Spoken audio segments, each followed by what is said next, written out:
on a testé aujourd'hui la moto d'un des membres de notre team MX Test, donc Valattack, Valérian Debeau. Est-ce que le châssis, est-ce que les défauts du châssis de la 144 ont été gommés?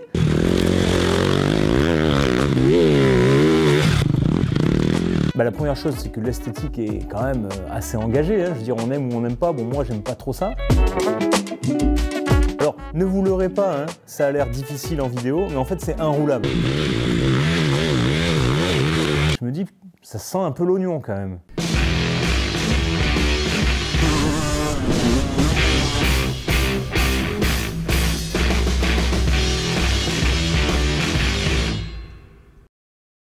Pas de pub, Pierrick?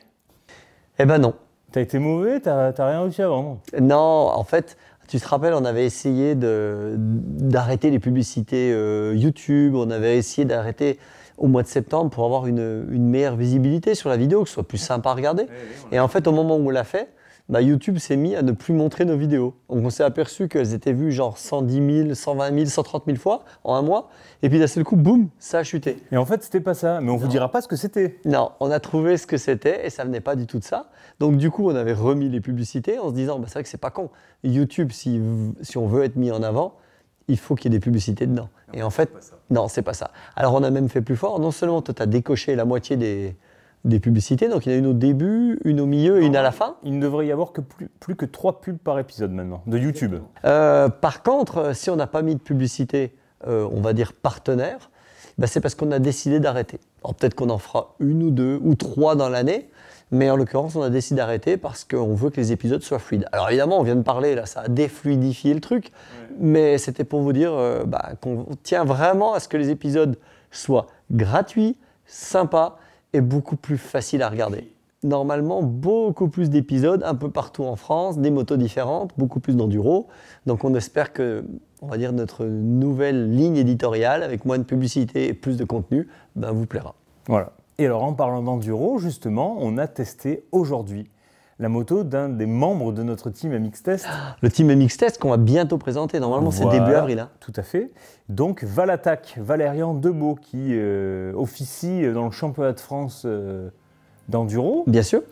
Qui s'est fait connaître grâce à ses performances en championnat de France d'enduro avec une moto vintage, une 500 CR. Tu m'avais dit, écoute, si on prend des pilotes, il en faut à peu près 4, il faut qu'il y ait des filles, des garçons et que tout le monde fasse des choses différentes.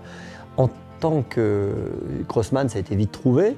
Par contre, pour la partie enduro, je ne connaissais pas trop. Mais quand j'ai vu Valérian dans des spéciales en herbe, tout en travers avec une 500 CR, on s'est dit, si lui, il ne nous ressemble pas, si le mec, il est jeune, il n'a jamais fait de cross, il prend une 500 CR pour faire de l'enduro, il a même fait un scratch avec, on s'est dit, ce mec, franchement, il n'a pas de limite.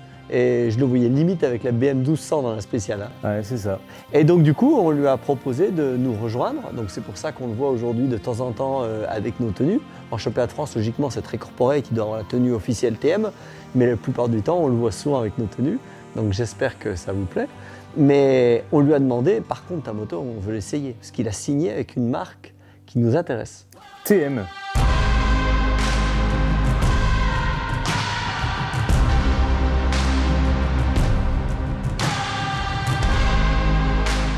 TM et cette image de motoriste, puisqu'on l'avait vu sur l'épisode du 2 temps, un constructeur qui est connu historiquement pour des moteurs de karting, pour des trucs très pointus. On avait fait l'épisode de la 144, un moteur par contre très atypique, qui ne se pilotait que dans les tours. À partir de 14 000 tours. Exactement, donc si tu veux, on n'est plus dans du 2 temps, on est sur du 4 temps. Par contre, on est sur un moteur survitaminé quand même. Parce qu'on n'est pas sur une 2,5, on est sur une 300. Ouais, 300. Exactement. Donc la question, c'est est-ce qu'un moteur TM qui vient du karting, où tous les moteurs TM marchent uniquement dans les tours, est-ce que ce moteur a une chance de performer en enduro? Est-ce que le châssis, est-ce que les défauts du châssis de la 144 ont été gommés? Donc on a appelé Valérian, on lui dit écoute, tu viens dans le Jura, promis, ça ne sera pas un terrain de cross. Il n'y aura pas des tables de 30 mètres, on va aller dans un endroit qui ressemble à l'enduro un peu GP, c'est-à-dire des trous, du bois, de la descente, des trucs un peu techniques. Et il nous a dit ok, je reviens direct.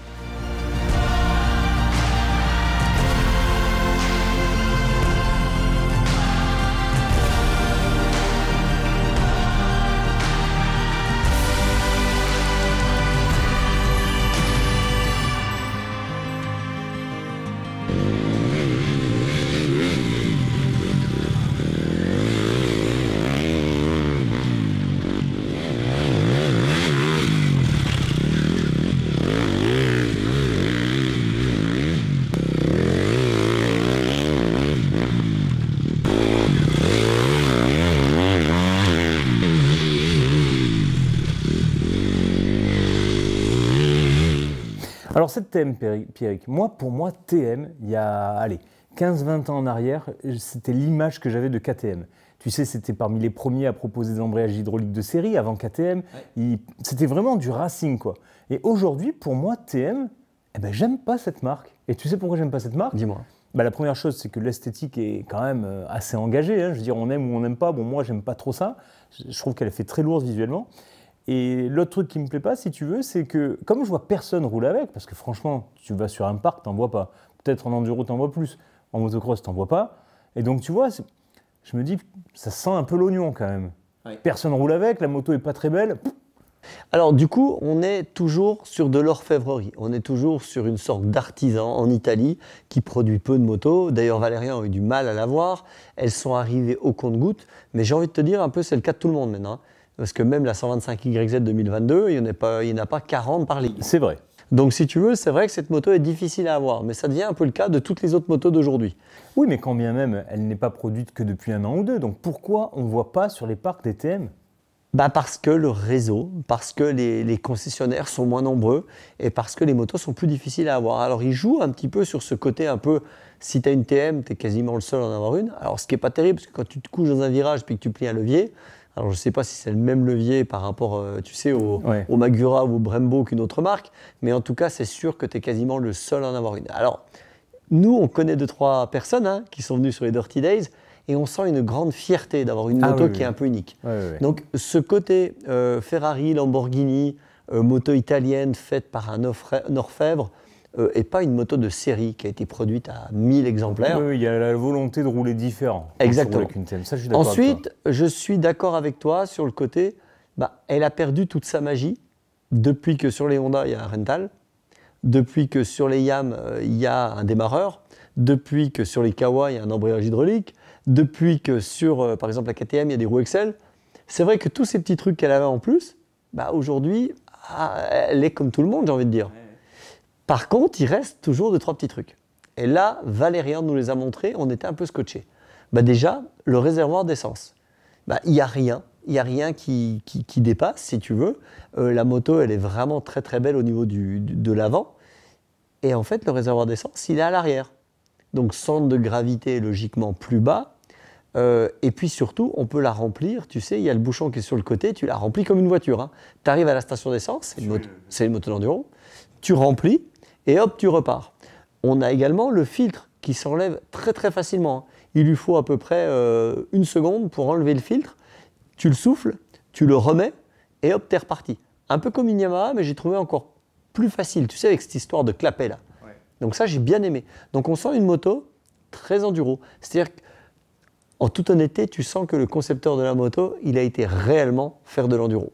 Alors que tu me l'accorderas, la moto d'enduro, par exemple, de chez KTM, c'est la même que Cooper Webb, qui fait le Supercross US. Ils ont juste mis une route 18, ils ont mis une boîte longue, ils ont travaillé dessus. Elle est beaucoup plus douce, c'est une vraie moto d'enduro. Ils ont changé la fourche, mais l'ensemble, le cadre, les plastiques, c'est ceux de la moto de cross. Là, tu sens que cette TM, elle a été faite pour faire de l'enduro, la façon dont l'essence se met, la façon dont l'air rentre, tout a été fait pour l'enduro. Alors, on a débarqué sur ce petit circuit d'entraînement qui est fait pour s'entraîner, pour progresser. Donc, c'est pour ça que j'ai pas roulé, parce qu'une fois de plus, tu m'as amené encore dans un champ de mine. Alors, ne vous leurrez pas, ça a l'air difficile en vidéo, mais en fait, c'est inroulable. C'est pas que c'est difficile.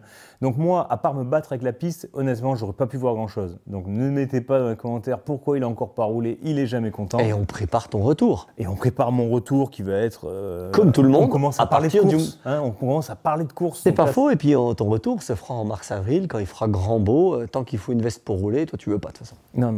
Donc là, c'était toujours pas pour moi. De toute manière, tant que tu m'as envoyé sur des circuits comme ça, je roulerai pas. Je comprends. Néanmoins, moi je t'ai vu rouler. Je t'ai vu rouler dans tous les types de circuits, dans du sable, dans du meuble, dans du défoncé, dans du roulant. Là, je t'ai vu rouler, tu roulais bien, mais j'ai senti que t'en chiais, que tu te battais. Je sais pas, j'ai eu l'impression que tu forçais sur cette moto.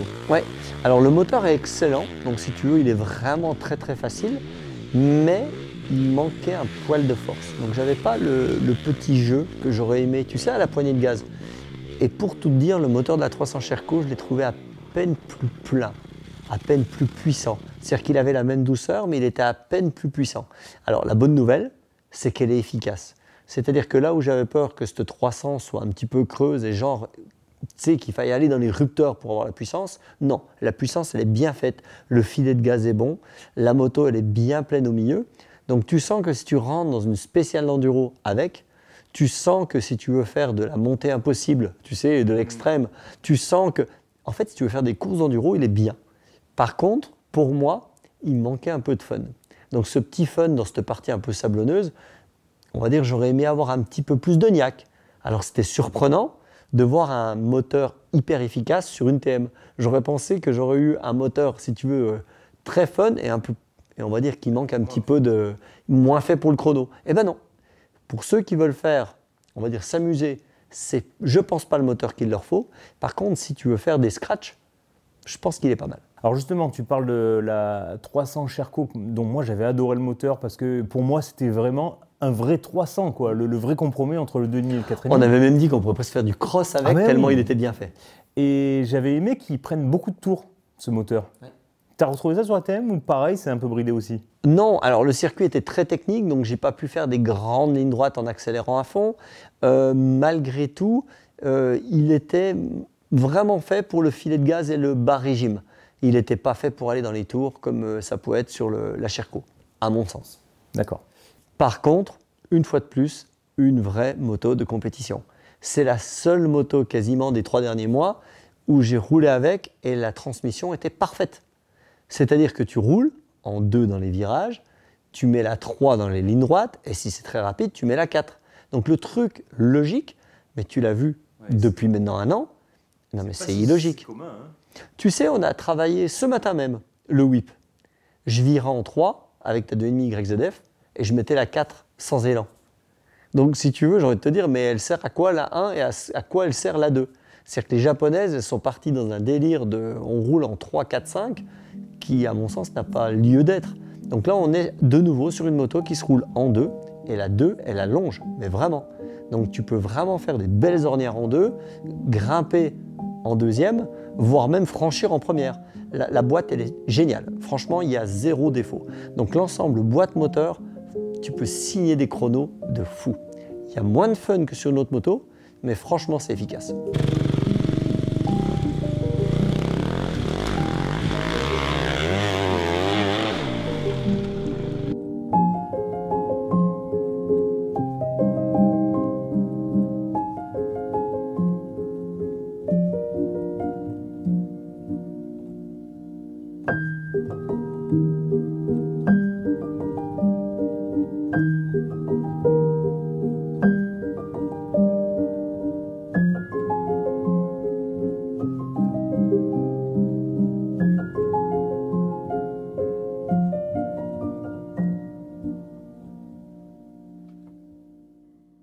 Le châssis.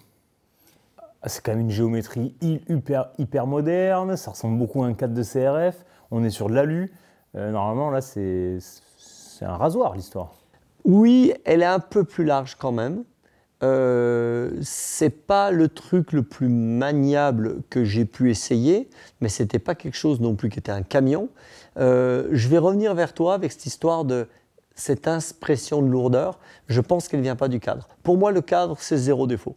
Pour moi, l'ergonomie, elle est bonne. Tu peux te déplacer sur la moto super bien. Et l'ensemble, si tu veux, pour moi, la géométrie, le fait qu'elle soit ni courte ni longue, je trouve que tout est parfait. Par contre, je suis d'accord avec toi sur la lourdeur et je ne pense pas que ça vienne du cadre. L'heure est grave, Raphaël. On a lancé le tirage au sort du printemps 2022. On a tout mis, on a tout misé. Titre. Nos vies, nos femmes, nos enfants, nos chiens, nos chats. Tout. 1 an de coaching, 1 an de licence, tonnelle, tapis, trépied, bidon d'essence, servant, table, équipement, train de pneus, mât, 3,5 SXF avec les suspensions usine Boss. Et tu as juste oublié un trafic. Que tu as insisté pour qu'on mette tout dans le trafic et qu'on offre les clés du bonheur. Donc voilà, tout ça c'est pour qui? Pour celui qui va être tiré au sort sur le concours du mois de mars. Et comment on participe? Il y a juste 2 conditions à remplir. C'est être abonné au coaching, notre programme de coaching du mois de mars, le mois en cours, et d'être abonné à notre chaîne YouTube. On peut gagner 26 000 €. Bonne chance à tous, on compte sur vous Et franchement, vivement le mois d'avril qu'on remet tout ça, les clés. Simplement un jeu de clés au vainqueur. Mais alors, j'ai envie de te dire, mais d'où ça vient? Parce que moi, visuellement, comme ça, à filmer, hein, je t'aurais dit qu'il y avait une couille au niveau de l'amortisseur. Bien joué. Non mais toi, tu m'impressionnes. Hein.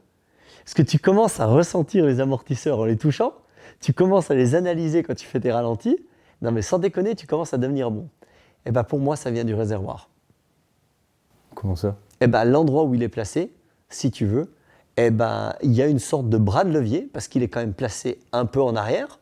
Et donc à chaque fois que la moto s'enfonce, tu sens qu'il y a une inertie qui vient, si tu veux, on va dire appuyer sur la moto.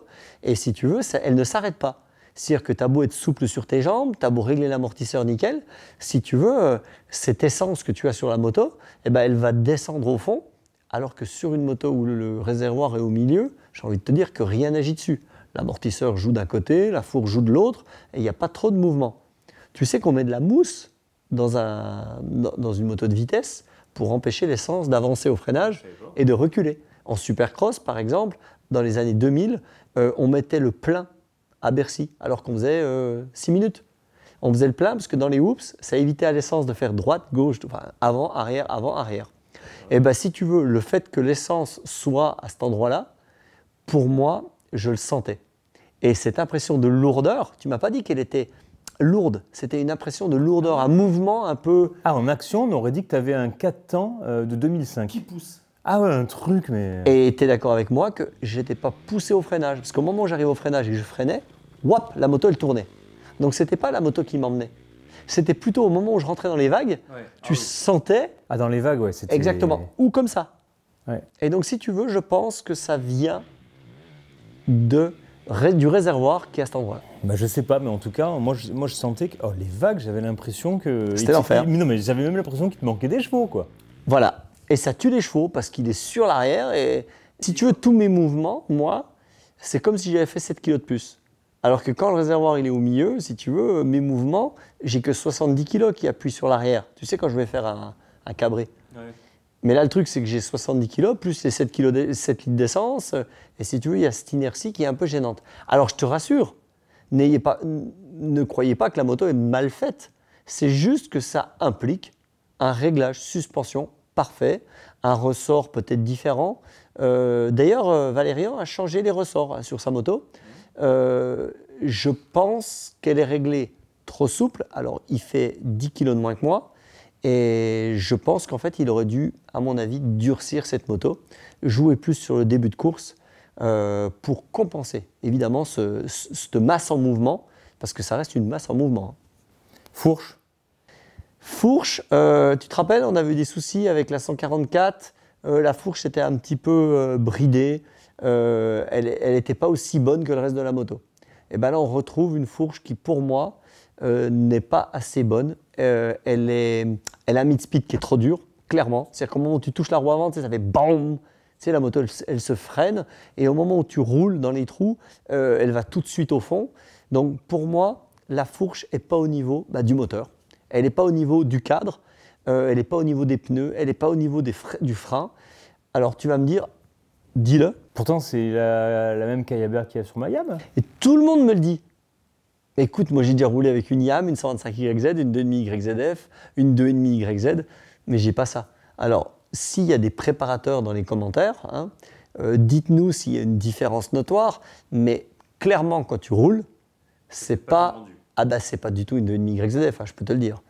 Alors, cette histoire de fourche, c'est quand même étrange, parce que ce que tu me dis là, que la fourche n'est pas terrible par rapport à la moto, c'est un peu ce qu'il y a sur les KT. Les KT, tu m'as bien dit que les fourches d'enduro, c'est des fourches de balade. Exactement. Et là, en l'occurrence, on est sur une fourche qui a été modifiée. Donc, est-ce que la fourche d'origine est top pour la balade, mais que pour Valérian, pour aller vite au championnat de France, elle a été durcie, mais en la durcissant, évidemment, tu perds tout le confort. J'en sais rien, mais je te dis que tu mets une fourche Kayaba usine, Showa usine, Boss sur cette moto, ça la change radicalement. C'est plus la même. Parce que ce qui m'empêcherait d'aller vite avec cette moto, je te parle en spécial, hein. Oui. Je ne te parle pas en franchissement, je ne te parle pas ailleurs, mais en spécial, si tu veux faire du scratch, si tu veux battre des mecs en Grand Prix, franchement, tu ne peux pas suivre Garcia avec cette moto. Certainement pas.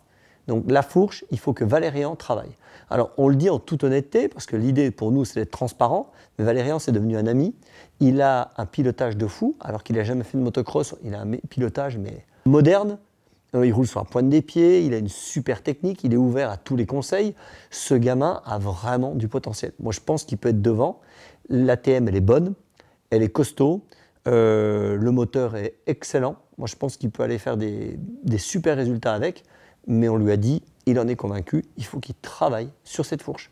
Soit il met un autre élément, soit il retourne chez son préparateur pour vraiment encore travailler. Mais il faut savoir aussi que le préparateur a très peu de retours. Pourquoi? Parce qu'il y a peu de pilotes qui roulent avec. Tu t'imagines bien qu'un préparateur aura plus de facilité avec une AER 48 de chez White Power, où il y a à peu près 2000 motos qui roulent en permanence, qu'avec celle-là. You feel alive, let's hit the dance floor. Don't work too hard, my break a backbone. Return of the Mac, the king is back though. Corvette and cash, I never like those. She saw the stone, you know how that go. Fatality, my diamonds that cold. Versace trunks, I hit my backstroke. Knock on the door, she at the back row. All I really take is a little taste. Island girl, blue eyes with a little bass. Here for the thrill, I don't need a chaser. Wanna vibe it to get away. Shimmy, shimmy, yeah, I got the semi-fold weight. Don't step out the line like this a probate. You hit the line and try to locate. This for the time, got time for no day. Alors cette moto, pour conclure, pour qui, pourquoi, quand, comment, où? Pour moi, elle est faite pour Valérian qui va aller faire le scratch, le championnat de France. Elle est faite pour le mec qui veut une pièce unique. Quand tu regardes les cylindres, la fonderie et tout, on a l'impression de voir les kits Mugen. Ouais, c'est vrai. Tu sais, les trucs un peu qui n'existent quasiment pas. Tu as l'impression que cette moto, c'est peut-être bête ce que je vais te dire, mais j'ai l'impression que c'est des motos que tu achètes et que tu ne revends pas. Tu vois, tu as acheté du matériel de dingue et tu vas le garder toute ta vie. C'est pas un objet de spéculation comme une 500 CR, mais c'est pas un objet d'usure non plus, comme une 2,5 SXF. Tu sais que tu vas user une année et que tu revends, que tu reprends la nouvelle. La TM, c'est un outil à part, spécial, que toi seul as. Et en plus, je trouve que c'est là où il faut le tuner. C'est là qu'il faut passer du temps sur les suspensions, le moteur, pour arriver à te faire la moto ultime. Moi, je l'ai bien aimé, sa moto, mais ce que j'aimerais mieux encore, c'est qu'ils reviennent avec la fourche toute faite en nous disant « j'ai changé ça, regardez, c'est une arme ». Bon, mais écoute, moi j'attends ça. Ça m'a toujours pas donné envie, moi. Mais non, et puis toi, il y a un problème avec le look. Tu sais quoi? On va lui demander, s'il arrive à faire la fourche, on va lui demander l'autorisation de lui refaire la moto. On en a refait un paquet de motos. Ouais. Et ben, on demande à Geoffrey de plancher sur l'esthétique. Tu l'imagines un peu? Noir, bleu ciel, bleu aux couleurs MX Test. Ouais. Elle pourrait être canon, hein? Ah ouais, il y a moyen. J'aime bien les huiles, elles ressemblent à Alta. T'as vu avec toutes les... Il y a un peu de ça, il y a un peu de ça. Ouais. Ouais, il y a un peu de ça. Donc promis, pour moi, il fait la fourche. Pour toi, il refait le kit déco. Et puis on teste ça. Et... Avec toi. Et puis surtout sur une piste où je puisse rouler. Oui, une vraie spéciale en herbe, de vrai enduro. Allez.